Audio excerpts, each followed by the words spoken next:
দীর্ঘ প্রতীক্ষার অবসান বারাবণী বিধানসভার বিজেপি প্রার্থী অরিজিৎ রায়। আমরা কথা বলে নেব। দীর্ঘ দিন ধরে মানুষ কিন্তু বলছিল হচ্ছে না অরিজিৎকে চাই, এবং সেই লিস্ট যখন বেরোলো কেমন লাগছে?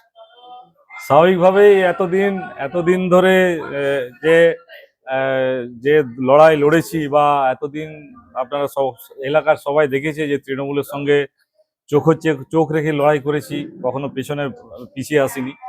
তো স্বাভাবিকভাবে সেটার একটা প্রতীক্ষা বা আকাঙ্ক্ষা সবারই মানুষের ছিল যে হয়তো এখান থেকে যদি আমি লড়ি তাহলে সেটা সবাই লড়াইয়ের মতো দেয়া যাবে। তো ভালো লাগছে, আজকে অনুভূতিটা খুবই আনন্দের, এবং এটাও ভালো লাগছে যে দল আমার উপর আস্থা ভরসা রেখেছে এবং আগামী দিনে এই বারাবণীর থেকে বিজয়ের পতাকা, পদ্মফুলের পতাকা উড়িয়ে নিয়ে দলকে দেব এবং এই সিটটাও জিতে ভারতীয় জনতা পার্টিকে উৎসর্গ করব, এটাই আমাদের আজকের থেকে সংকল্প।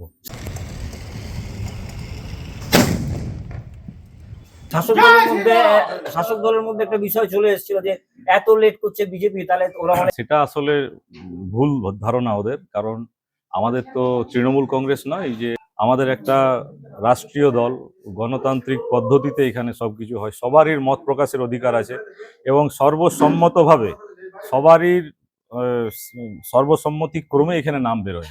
তো সেক্ষেত্রে কিছু কিছু ক্ষেত্রে কখনো আগে হয়, কখনো কিছু বিলম্ব হয়। তো তার মানে এই নয় যে তার পেছনে কোনো বিরাট কিছু ব্যাপার আছে। তো এটা আরো ভালো যে দীর্ঘ সময়ের পর সর্বসম্মতিক্রমে আজকে এই নাম প্রকাশিত হয়েছে, এবং সব থেকে বড় বিষয় যেটা, নাম না বেরোনোর জন্য আমাদের পার্টি কর্মীরা যত না বেশি বিচলিত ছিল, বারাবণী সালানপুর এলাকার সাধারণ মানুষ, গ্রামের মানুষ বিচলিত হয়ে পড়েছিলেন। কারণ এটা এই বিচলিত হওয়ার কারণ একটাই, যে তারা সময়ের অপেক্ষা করছে যে কখন সেই 23 এপ্রিলের দিনটা আসে এবং এই দুর্নীতিগ্রস্ত এই তৃণমূল কংগ্রেস এবং এই বারাবণীর বিধায়ক, যিনি আজ 15 বছর ধরে এখানে বিধায়ক আছেন, তার সরকার 15 বছর ধরে এখানে রাজত্ব করছে, কিন্তু আজ বারাবণীর গ্রামের পর গ্রাম, গরিবরা যে অবস্থায় ছিল তার থেকেও আরো অবনতি হয়েছে। তো সেই জন্য সেই প্রেক্ষাপটে তারা একটা বদল চাইছে, পাল্টানো দরকার, গ্রামে গ্রামে আওয়াজ উঠেছে। তো সেই জন্যই সেই বিচলিত হওয়ার কারণ সেটাই ছিল। তো সেই অপেক্ষার অবসান হয়েছে, তারাও আজ থেকে আরো নতুনভাবে নতুন উদ্যমে এগিয়ে যাবে এবং বারাবণী আগামী যে 4 মের রেজাল্ট, সেই রেজাল্টেই আপনারা দেখতে পাবেন যে এখানকার মানুষের রায় কি হতে চলেছে। আপনি বারাবণীর এক একটা গ্রাম, এক একটা পাড়া, এক একটা গলি সবটাই চেনেন এবং মানুষের সঙ্গে বহুদিন ধরে আপনি জনসংযোগ করছেন, তাদের কাছে যাচ্ছেন। কি মনে হচ্ছে এখন পর্যন্ত? আগে তো লিড ছিল প্রায় 20-25 হাজারে বিজেপি পরাজিত হয়েছিল, এবার কি মনে হচ্ছে? দেখুন, 2021-এ আমাদের এখানে ভোটের শতাংশ ছিল 38%-এরও কিছু উপরে।